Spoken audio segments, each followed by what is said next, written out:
Hello everyone, आज की video में हम ये डिस्कस करेंगे कि अगर किसी ट्रांसपोर्टेशन प्रॉब्लम में डिजेनरेसी हो जाती है तो उसको कैसे सॉल्व करते हैं। अब उसके पहले मैं आपको ये बताना चाहूँगी कि ये डिजेनरेसी होती क्या है। तो आपने देखा होगा इससे पिछले वाले वीडियो में कि जब भी हम ट्रांसपोर्टेशन प्रॉब्लम सॉल्व करते हैं, चाहे हम उसे नॉर्थ वेस्ट कॉर्नर मेथड से सॉल्व करें, लीस्ट कॉस्ट एंट्री मेथड से सॉल्व करें या वोगल्स अप्रॉक्सीमेशन मेथड से सॉल्व करें, हमें बाद में उसका बीएफएस चेक करना पड़ता है। ये चेक करना पड़ता है कि हमारा जो सॉल्यूशन ऑब्टेन्ड है वो बेसिक फीजिबल है या नहीं है। अगर हमारा सॉल्यूशन बेसिक फीजिबल है तो हम उसकी ऑप्टिमलिटी मोदी मेथड से चेक करते हैं। लेकिन अगर वो हमारा सॉल्यूशन बेसिक फीजिबल सॉल्यूशन नहीं है, इसका मतलब ये हुआ कि जब नंबर ऑफ एलोकेशंस जो हैं वो m+n-1 के इक्वल नहीं है, तो इस तरीके के सॉल्यूशन को हम डिजेनरेट कहते हैं। और प्रॉब्लम में ये जो कंडीशन, ये जो सिचुएशन अकर करती है, उस सिचुएशन को हम डिजेनरेसी कहते हैं।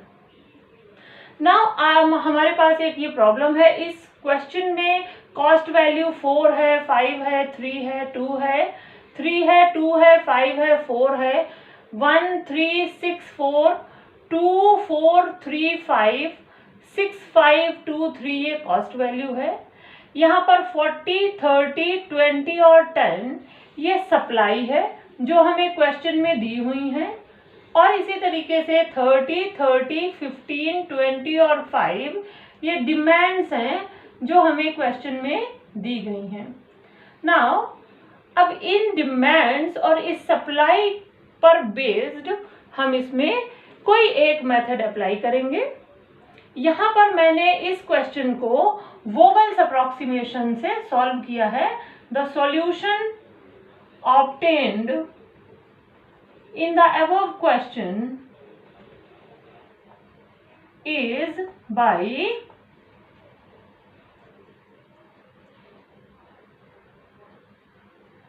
वोगल्स अप्रॉक्सीमेशन मेथड। मैं ऑलवेज सभी से रिकमेंड करती हूँ, अगर नहीं कहा गया है then Vogel's approximation method is the best method to solve our transportation problem, क्योंकि वोगल्स अप्रॉक्सीमेशन मेथड से क्वेश्चन काफ़ी आसान हो जाता है। जैसे ये हमारा क्वेश्चन यहाँ पर वोगल्स अप्रॉक्सीमेशन मेथड लगाने से काफ़ी आसान हो जाएगा। देखिए, जब हमने इसमें वोगल्स अप्रॉक्सीमेशन मेथड अप्लाई किया है तो मुझे सेल 1-1 में एलोकेशन मिली है 5, सेल 2-2 में एलोकेशन मिली है 30, सेल 3-1 में एलोकेशन मिली है 15 और सेल 4-1 में एलोकेशन मिली है 10। इसी तरीके से 1-3 में एलोकेशन मिली है 15, 1-4 में एलोकेशन मिली है 20 और 3-5 में एलोकेशन मिली है मुझे 5। तो ये जो मैंने एलोकेशंस निकाली हैं ये मैंने अप्लाई किया है वोगल्स अप्रॉक्सीमेशन मेथड। अगर आप में से किसी को वोगल्स अप्रॉक्सीमेशन मेथड समझ नहीं आता है या नहीं आता है तो आप इससे ठीक पहले वाला वीडियो जाकर देख सकते हैं, उसमें मैंने वोगल्स अप्रॉक्सीमेशन मेथड को डिटेल में एक्सप्लेन किया है।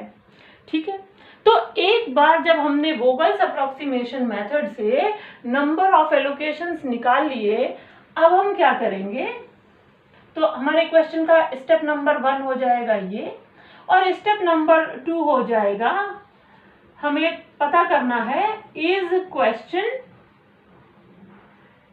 क्वेश्चन बेसिक फीजिबल सॉल्यूशन और नॉट। कि जो हमारा ये क्वेश्चन दिया गया है इसमें ये जो एलोकेशंस आई हैं ये बेसिक फीजिबल हैं या नहीं। उसके लिए हम क्या करेंगे, हम देखेंगे कि नंबर ऑफ एलोकेशंस जो हमारी आई हैं वो कितनी है। नंबर ऑफ एलोकेशंस जो हमारी आई हैं वो हैं 1 2 3 4 5 6 and 7। So the number of allocations are 7 and अब हमें और क्या चेक करना पड़ेगा फॉर BFS, m+n-1, जहाँ पर m है नंबर ऑफ रोज जो कि हमें दी हुई है 4, n है नंबर ऑफ कॉलम्स जो कि हमें दिए हुए हैं 5 और -1, तो ये हो गया हमारा 8। आप देख सकते हैं here number of allocations is not equal to, in this question, number of allocations is not equal to m plus n minus 1 because 7 is not equal to 8. Hence, there is degeneracy in the question. Degeneracy in the question. और ये जो हमारा question है, यानी ये जो solution हमारा निकला है वो डिजेनरेट है। और इस तरह की ट्रांसपोर्टेशन प्रॉब्लम में ये जो हमारी कंडीशन अराइज हुई है उसे कहते हैं डिजेनरेसी, यानी हमारी ये जो कंडीशन है वो, यानी सॉल्यूशन हमारा डिजेनरेट हो गया है। अब इस डिजेनरेट सॉल्यूशन को जेनरेट बनाने के लिए, यानी नॉन डिजेनरेट बनाने के लिए हम क्या करते हैं, let us see. So now what do we do? For removing degeneracy हम क्या करेंगे, वो सेल देखेंगे जो कि एलोकेटेड नहीं है और जिसकी कॉस्ट वैल्यू सबसे कम है। वो कौन सा सेल है, आप देखिए, एक ये सेल है, एक ये सेल है, यानी C12, मैं लिख सकती हूँ यहाँ पर C12, C15, C21, C23, C24, C25, C32, C33, C34, C42, C43, C44 and C45, ये सेल्स हैं जो कि एलोकेटेड नहीं है। इन सेल्स में उस कॉस्ट को देखेंगे जो सबसे छोटी है। तो देखिए ये 5 है और ये 3 है, ये 6 है। तो जितनी भी सेल्स हैं उन सभी में जो सबसे छोटी वैल्यू है वो एक ये है 3, एक ये 3 है, एक ये 3 है और एक ये 3 है। बाकी आप चेक कीजिए तो देखिए सारे के सारे 3 से अबव हैं। ये सारे मैं इरेज कर दूंगी यहाँ से, क्योंकि अभी इनसे हमें कोई मतलब नहीं है। हम सिर्फ वो वाले सेल्स देखेंगे जो कि लीस्ट, जिनके पास कॉस्ट वैल्यू है और जो कि एलोकेटेड नहीं है। तो यहाँ से देखने पर मैंने पाया कि ये 4 सेल्स हैं, एक C12, एक C23, एक C33 और एक C4, this is C34 and this is C45.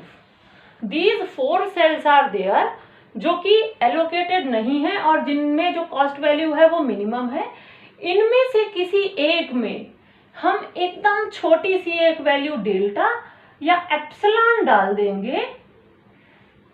इस जो वैल्यू हम डेल्टा या एप्सिलॉन जो कि 0 के इक्विवेलेंट हम लेते हैं, उसे हम ध्यान से देखिएगा उस सेल में डालेंगे जिससे कि उस पर्टिकुलर रो की जो नंबर ऑफ एलोकेशंस हैं वो मैक्सिमम हो जाएं। देखिए अगर मैं इसमें डेल्टा डालती हूँ तो इस सेल में एलोकेशन होगा, लेकिन इस रो में जो नंबर ऑफ एलोकेशंस हैं वो मैक्सिमम नहीं होंगी। अगर हम सीधे सीधे देखते हैं तो हम देख सकते हैं कि फर्स्ट रो यानी U1 में जो हमारे पास एलोकेशंस हैं वो हमें टोटल 3 दी हुई हैं। ये एक एलोकेशन है, एक ये दूसरी है और एक ये तीसरी है। ये 3 एलोकेशंस हैं। अगर हम एक सेल इसमें और एक एलोकेशन बढ़ा देते हैं तो ये वैसी रो हो जाएगी जिसमें कि नंबर ऑफ एलोकेशंस मैक्सिमम होंगे। तो इसलिए हम इस सेल C12 में ये वैल्यू डेल्टा दे देंगे, क्योंकि हमें वो वाला सेल चाहिए जिसमें डेल्टा वैल्यू एलोकेट करने पर उस पर्टिकुलर रो में नंबर ऑफ एलोकेशंस बाकी अदर रोज में नंबर ऑफ एलोकेशंस के कंपैरिजन में मैक्सिमम हो जाएं। इसलिए मैंने इस 3 में डेल्टा एलोकेट कर दिया और इसलिए मैं U1 की वैल्यू को यहाँ पर 0 लूंगी। आपको याद होगा कि हम मोदी मेथड में भी, जो कि मैंने लास्ट वीडियो में आपके साथ डिस्कस किया है, कि हम एलोकेशंस करने के बाद रो को U1, U2, U3 और U4 नेम दे देते हैं और उनकी वैल्यू निकालते हैं। सिमिलरली कॉलम को V1, V2, V3, V4 और V5 नेम दे देते हैं और कॉलम में इन सारी 5 वैल्यूज को कैलकुलेट करते हैं with the help of formula Cij is equal to Ui plus Vj for occupied cells. ठीक है, तो हम इसकी हेल्प से Ui's और Vj's को कैलकुलेट करेंगे। यहाँ पर देखिए, मैक्सिमम नंबर ऑफ एलोकेशंस की वजह से U1 0 हो जाएगा। अगर U1 0 है तो देखिए V1 डेफिनेटली 4 हो जाएगा, क्योंकि हमारे पास वैल्यू दी है 4 is equal to 0 plus V1, hence V1 is equal to 4. In the same way, 3 is equal to 0 plus V2, hence V2 is equal to 3. 1 हो गया 4 एंड यहाँ पर ध्यान से देखिए, U1 की वैल्यू 0 है इसलिए V2 हो गया 3, U1 की वैल्यू 0 है इसलिए V3 हो गया 1 और इसी तरीके से V4 हो गया 2, hence this value is 1 and this value is 2। अब हमारे पास बचा है सिर्फ V5। अब ध्यान से देखिए, यहाँ पर हमारे पास V2 की वैल्यू दी हुई है और V2 plus U2 is equal to हमारे पास 2 है। U2 हम बहुत ही आसानी से निकाल सकते हैं क्योंकि V2 की वैल्यू 3 है, so 3 plus U2 is equal to 2 और हमें यहाँ मिल जाएगा -1। ठीक है, इसी तरीके से अगर हम इस वैल्यू को निकालते हैं तो आप देख सकते हैं U3 plus V1 is equal to 3 है। U3 हमें निकालना है, V1 की वैल्यू हमारे पास दी हुई है 4, so once again it is -1। तो आप देख सकते हैं हमें 2 बार -1 मिल गए और अब हमें निकालना है U4 की वैल्यू। यहाँ पर V हमारा जो है ये हो जाएगा U4 plus V1 is equal to 2 और U4 इस तरीके से हमारे पास आ जाएगा 2 - 4 और हमें मिल गया -2। अब आप ध्यान से देखिए कि अगर U4 -2 है और U3 -1 है तो इस सेल की जो कॉस्ट वैल्यू है, ये सेल है हमारा, ये वाला सेल है हमारा C35। C35 की कॉस्ट वैल्यू है 2, hence U3 plus V5 is equal to 2। U3 की वैल्यू हमारे पास -1 है इसलिए V5 की वैल्यू हमारे पास हो गई 3, hence this value is equal to 3। और इस तरीके से आपने देखा कि जितने भी UIs थे और VJs थे, हमने ऑक्यूपाइड सेल में जो उनकी कॉस्ट वैल्यू है और U1 UI VJ की हेल्प से सारे UIs और सारे VJs कैलकुलेट कर दिए। इसके बाद अब हम मोदी मेथड के अगले स्टेप पर आ गए हैं कि अगर एक बार आपके UIs और VJs सारे निकल आए हैं तो अब हम DIJs निकालेंगे। तो अब हम क्या करेंगे, DIJ निकालेंगे उन सेल्स के लिए जो एलोकेटेड नहीं है। तो आप देख सकते हैं ध्यान से, मैंने CIJ के लिए एक ये टेबल बनाई है और इसी तरीके से यहाँ पर UI प्लस VJ के लिए एक टेबल बनाई है और साथ ही मैंने उन सेल्स को मार्क कर दिया है जो कि पहले से एलोकेटेड हैं। तो देखिए ये सेल और ये सारे सेल्स एलोकेटेड हैं। साथ ही हमारा जो ये सेल है ये भी एलोकेटेड है क्योंकि इसमें मैंने डेल्टा वैल्यू दे दी है, इसलिए अब हम इस सेल को भी नहीं लेंगे क्योंकि हमने इसे एलोकेट कर दिया है। और जो बाकी बचे सेल्स हैं उन सभी के लिए हम DIJ वैल्यू निकालेंगे उस dij वैल्यू के लिए हमें जो भी नॉन एलोकेटेड सेल्स हैं उनकी Cij पता होनी चाहिए। तो देखिए यहाँ पर जो Cij हमारी 5 है, यहाँ पर Cij 5 है, यहाँ पर सेल की कॉस्ट वैल्यू 4 है, यहाँ पर 3 है, यहाँ पर 6 है, ये 4 है, यहाँ पर 4 है, 3 है, 5 है, 6 है, 5 है, 3 है, और यहाँ पर क्या आएगा, देखिए ये सेल जो है वो U1 और अगर हम यहाँ रो देखते हैं तो रो U2 है और कॉलम V1 है, तो U2 plus V1 hence 4 minus 1 it will give us 3। ठीक है, इसी तरीके से अगर हम इस सेल को देखते हैं तो ये रो 1 है और कॉलम 5 है, यानी U1 plus V5 which will again give us 3। यहाँ पर देखिए ये रो 2 है, यानी U2 प्लस V3, U2 हमारा -1 है और V3 1 है, तो ये वैल्यू हमारी हो गई 0।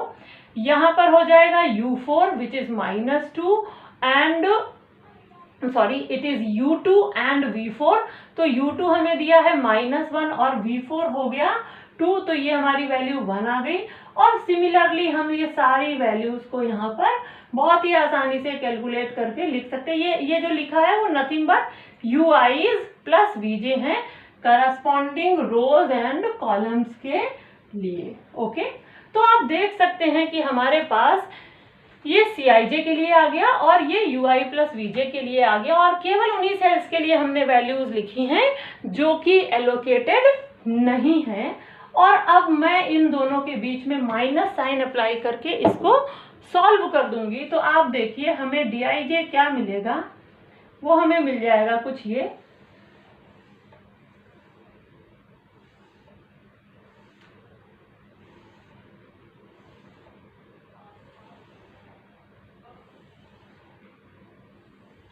मैं फिर से सबसे पहले एलोकेटेड सेल्स को मार्क कर दूंगी जिससे हमसे कोई मिस्टेक नहीं हो, क्योंकि एक बार एलोकेटेड सेल्स मार्क हो जाएंगे तो मिस्टेक होने की चांसेस खत्म हो जाते हैं। अब देखिए 5 माइनस 3 करेंगे तो यहाँ पर 2 आएगा, 3 माइनस 0 करेंगे तो 3 आएगा, 4 minus 1 is equal to 3, 5 minus 2 is equal to 3, 6 minus 3 is equal to 3, 5 minus 2 is equal to 3, 6 minus 0 is equal to 6, 3 minus 1 is equal to 2 and this cell is already allocated, इसको हम नहीं touch करेंगे। 4 minus 1 is 3 and 4 minus -1 will give us 5, 5 minus 0 will give us 5 and 3 minus 1 will give us 2। तो हम ध्यान से देख सकते हैं कि दैट ऑल DIJs, जितने भी हमारे DIJs आए हैं वो या तो ग्रेटर देन हैं या इक्वल टू 0, बल्कि इस क्वेश्चन में सारे के सारे ग्रेटर देन 0 आ गए हैं। इसका मतलब ये सॉल्यूशन जो हमारा है वो ऑप्टिमल आया है। कब ऑप्टिमल आया है? जब मैंने इसमें C12 सेल जो था उसमें एक delta allocation which is equivalent to 0 already allocate कर दी है। Hence this is our optimal solution. ये हमारा ऑप्टिमल सॉल्यूशन हो गया और अब हम इसमें हमारी मिनिमम ट्रांसपोर्टेशन कॉस्ट निकाल लेंगे। So let us find minimum transportation cost. तो जैसा कि आपने देखा कि जो भी हमारे ये अनऑक्यूपाइड सेल थे इनमें किसी में भी हमारी जो Dij की वैल्यू है वो नेगेटिव नहीं आई है, इसलिए हमारा जो सॉल्यूशन है वो ऑप्टिमल है। और अब अगर ये सॉल्यूशन ऑप्टिमल है तो मिनिमम ट्रांसपोर्टेशन कॉस्ट हमारी हो जाएगी, मिनिमम ट्रांसपोर्टेशन कॉस्ट